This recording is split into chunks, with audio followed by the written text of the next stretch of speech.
aujourd'hui, on va découvrir ensemble le tout nouveau Citroën C5 Aircross 2025. Un SUV qui promet encore plus de confort, de technologie et une version électrifiée très attendue. Alors, est-ce le SUV idéal pour vous? C'est ce qu'on va voir maintenant.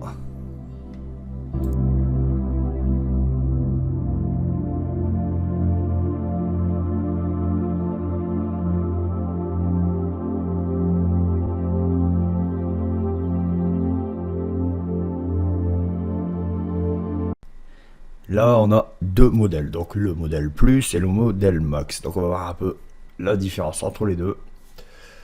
Donc, au niveau des optiques, hop, ça vient.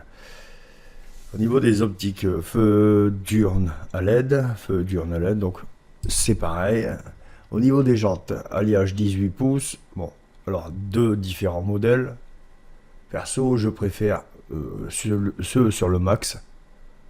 J'aime bien un peu ce style de jante. Après, qu'est-ce qu'on a encore? Bon, la petite grille de calandre sur le Plus, le Max, et il y a une partie chrome. Au niveau des ouïes, bon, il n'y a pas grand-chose de différence. Donc sur le Max, il y a les projecteurs anti-brouillard avec éclairage statique d'intersection. C'est le seul différence en point de vue esthétique sur la partie avant.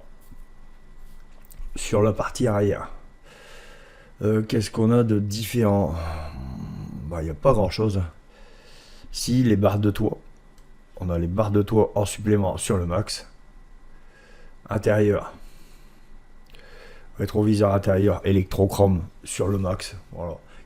J'ai l'impression qu'il y a plus d'options sur le Max que sur le Plus. Sinon, dedans, on a sur navigation sur écran central 10 pouces, tactile avec le CarPlay et l'Android Auto. Bon, ça c'est du standard maintenant. Au niveau de l'intérieur, bon, là il n'y a pas photo. Sur le Max, c'est beaucoup plus beau. Sur le Plus, on est sur du tissu silicone grey, réglable en hauteur. Sur le Max, on est sur ambiance métropolitaine, black, tissu Bruneo, chin. Siège avant de confort, siège conducteur avec réglage lombaire. Voilà, plus d'options sur le Max. En termes de prix, on est sur à partir de 46 150 €. Donc Citroën mise encore plus sur un design moderne et imposant. Avec cette nouvelle version, on retrouve ici une face avant redessinée avec une signature lumineuse inspirée du concept Oli. Les lignes sont plus épurées et robustes, ce qui renforce son allure de SUV premium. Là où C5 Aircross se démarque vraiment, c'est sur le confort. Citroën a amélioré ses célèbres sièges Advanced Comfort et propose un habitable ultra silencieux grâce à une meilleure isolation acoustique. Ça, sur Citroën, c'est vraiment pas mal parce qu'il y avait pas mal de défauts là-dessus.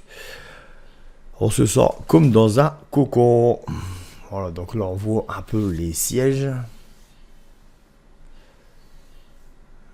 Alors les sièges, ça c'est le modèle Plus, hein, on avait vu tout à l'heure. Donc là il n'y a pas grand chose à voir. L'intérieur, bon, alors au niveau du cockpit, je trouve, alors il est simple, épuré, mais il est pas mal. Pas oublier que c'est un SUV français. Alors en général, niveau high-tech, d'habitude, c'est pas fou. Mais là, on voit le cockpit, il est plutôt pas mal. Hein. Donc on a la conso, kilométrage, voilà, la limitation de vitesse. C'est plutôt pas mal. Différents types de conduite, éco. Bon, à mon avis, il y a éco, normal, et puis speed ou un truc comme ça. Quoi. Donc voilà. Donc le petit tour en 360. Donc on voit un peu la motorisation. 136 chevaux. La petite batterie de 48 volts Lyon. Voilà, avec les moteurs électriques. Hein.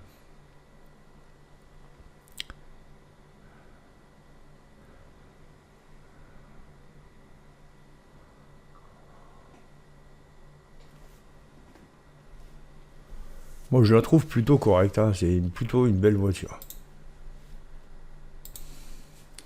Ici, on voit encore à l'intérieur. Donc là, c'est plutôt pas mal. Hein. Vous voyez. Donc, le cockpit ressemble à ça. Après, tableau de bord. C'est propre. Hein. On peut dire ce qu'on veut, mais en vrai, c'est plutôt propre. Hein.